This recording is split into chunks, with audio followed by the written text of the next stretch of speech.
Samedi 5 juin, ça m'est arrivé aujourd'hui où j'avais envie d'être seule. Je pense qu'on connaît tous ce moment où t'as une émotion un peu bizarre. Tu te sens mal, mais en même temps tu te sens bien. Y a rien qui va mal dans ta vie, mais t'as ce sentiment bizarre, mais tu sais pas vraiment d'où il vient. Il y a souvent des événements qui sont arrivés, une ambiance, un truc. C'est un ensemble de plein de choses en fait, une accumulation de plein de choses qui font que t'es dans cet état-là. Mais tu sais rarement la cause première, l'élément déclencheur. À cause de ça, la plupart du temps, on se remet en question. On se pose des questions, pourquoi on est dans cet état-là, à quoi c'est dû.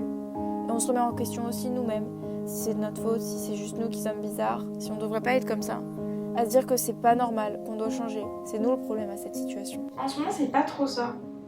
En fait, j'arrive pas à me motiver, j'arrive pas du coup à être productive. Et du coup, ça m'énerve parce que j'ai l'impression de rien faire, de stagner et juste de pas avancer en fait dans ma vie en général. Je pense qu'on se rend pas compte que parfois c'est ok de vouloir être seul. C'est ok de se sentir plus ou moins bien, de vouloir un peu se poser et s'isoler pour réfléchir sur soi, sans avoir envie de voir des gens, de sortir ou de parler. Juste nous face à nous-mêmes pour faire un point sur notre vie.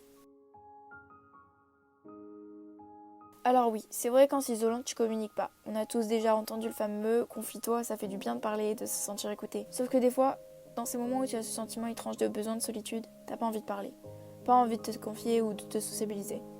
T'as juste envie de retrouver tes repères, reprendre un temps dans ta bulle, dans ton monde. Personnellement, je suis pas une personne qui parle beaucoup. Je sais pas comment faire pour communiquer de sujets comme ça avec mes amis ou ma famille. J'ai souvent ce problème parce que je dis jamais rien et je garde toujours tout pour moi. Et ça m'est déjà arrivé de laisser en plan le groupe avec lequel je passais la journée ou la soirée sans rien dire, que ça soit mes amis, mon copain ou ma famille. Et c'est en aucun cas à cause d'eux ou rien, non. Juste parce que j'en ressens le besoin au moment même. Alors oui, il faut que je m'améliore sur ça, parce que même si j'ai pas envie de parler, il faut que j'apprenne à au moins prévenir avant de partir, pour pas que mon entourage s'inquiète. Malgré tout, on dramatise le fait de s'isoler et de vouloir rester seul, comme si c'était obligatoirement synonyme de tristesse, dépression ou autre, et on juge souvent les gens qui demandent des moments seuls. Je pense qu'il faut accepter les gens qui font ça, et s'ouvrir aussi à leur façon de penser et leurs besoins. Je trouve ça important de prendre des temps pour soi, de prendre des journées off. Une journée off, pas forcément que des réseaux sociaux, mais aussi en règle générale, sur la vie, sur la société, sur le monde. Juste une journée off où tu te ressens sur toi-même, où tu te ressens sur tes objectifs, sur tes envies, sur ce que t'aimes, sur ce que t'aimes pas, tes désirs, tout ce genre de petites choses en fait. Sur ce que t'as accompli ces derniers temps, ce que t'as aimé, ce que t'as moins aimé, sur tes amis, ta famille, les choses qui comptent pour toi, les choses que t'aimes, mais aussi les choses que t'aimes pas et qui t'énervent, qui te rendent triste ou qui te mettent simplement dans des mauvais états. Les choses qui ont pu te stresser aussi ces derniers temps et pourquoi, comment faire pour que ça n'arrive plus. C'est ce genre de choses qui font du bien et qui demandent de prendre du temps. Sauf que ce temps, on le prend pas assez.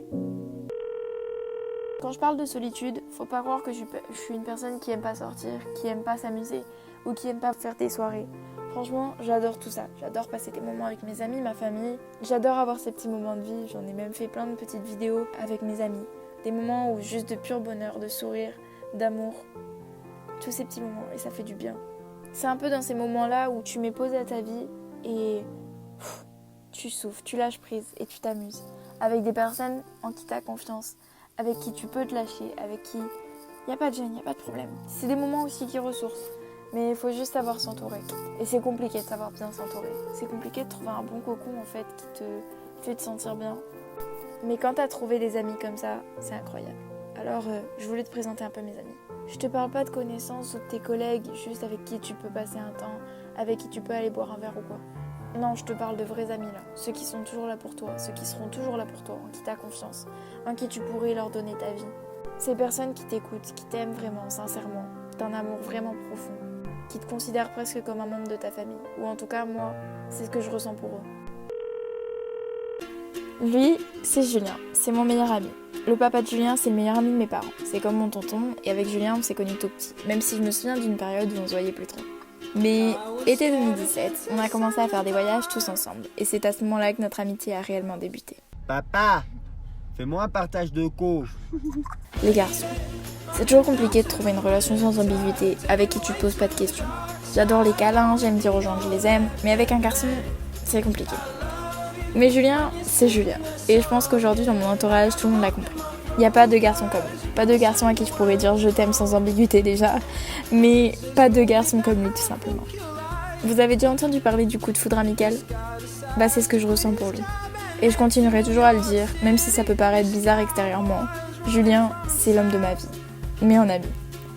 En fait, je sais même pas trop comment vous expliquer. Je suis trop chanceuse de l'avoir dans ma vie.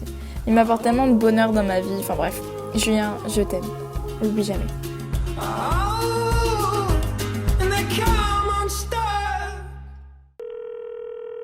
Emma. Je sais même pas par où commencer, il y en a tellement à dire. 17 ans, 2004, tu connais. Mais franchement, elle en fait plus. On s'est connus à la danse, on est devenus progressivement amis jusqu'à 2019-2020, où on a formé un groupe de 4 inséparables à la danse. On s'était organisé de petites sorties et tout, mais bon, j'avoue qu'avec Emma, il y avait toujours un truc en plus. Du coup, février 2020, je lui ai proposé de partir au ski avec mes parents et moi. On était un peu gênés au début, malgré tout, tu pars pas avec n'importe qui, et c'était la première fois qu'on partait ensemble.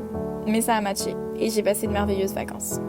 Alors on s'est progressivement rapprochés, du genre vraiment, jusqu'à ce qu'on devienne indispensable pour l'autre. Je saurais même pas comment vous la décrire en fait. Elle est unique en son genre. Drôle, folle et un peu bad bitch. C'est un bon mix, je trouve. Elle a changé mon quotidien, mes vacances aussi, m'a apporté et m'apporte beaucoup encore aujourd'hui.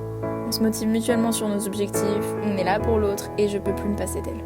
C'est un vrai soutien au quotidien et c'est aussi ma dose d'énergie et de bonheur dans ma vie dont j'ai besoin.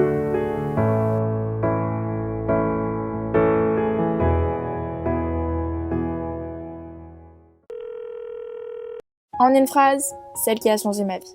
Aurélie, c'est aussi ma meilleure amie. On s'est connus en seconde et notre amitié a démarré assez vite. On s'est très vite entendus, on a très rapidement rigolé ensemble, mangé ensemble, mais aussi bossé ensemble. Je lui dois clairement ma réussite parce que sans elle, j'aurais jamais appris à travailler. Du genre vraiment travailler. Réviser, faire des fiches et apprendre ses cours. C'est mon exemple dans ma vie, mon inspiration. J'admire son courage, sa détermination et sa capacité à travailler dur. J'admire son intelligence, son autonomie et qui elle est devenue tout simplement. Elle n'est pas complètement dans le même monde que moi, nos quotidiens sont totalement différents, mais j'aime ce décalage. J'aime le fait qu'elle puisse m'apprendre des choses que je ne sais pas ou que je ne fais pas, et à l'inverse, que je l'emmène avec moi dans mes folies et dans toutes les choses que elle n'a pas l'habitude de faire dans son monde. Et c'est tout ça qui fait de notre amitié quelque chose d'aussi extraordinaire et unique.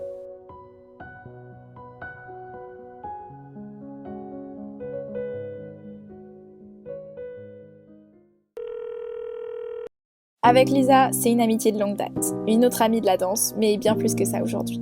On en a passé des heures en ville à se balader, sortir se faire des restos ou dormir l'une chez l'autre. Faire des grasses mat, sauter dans la piscine, faire des musicali ou s'amuser avec les filtres Snap.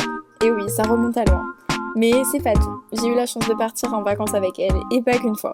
Et pas qu'un petit voyage en plus. L'Asie avec Lisa.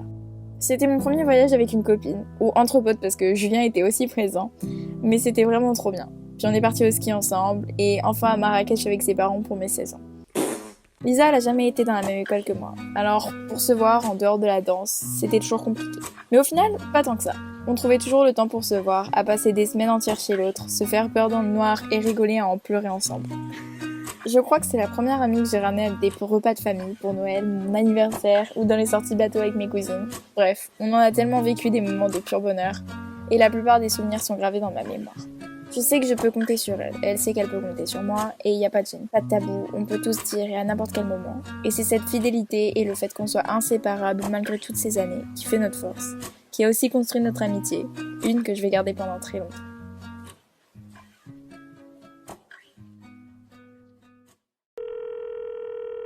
Je suis tellement chanceuse de les avoir. Oui, j'ai plein d'autres potes que je vous ai pas cités, mais ceux-là, c'est vraiment ma base. C'est ceux pour moi qui seront là toute ma vie.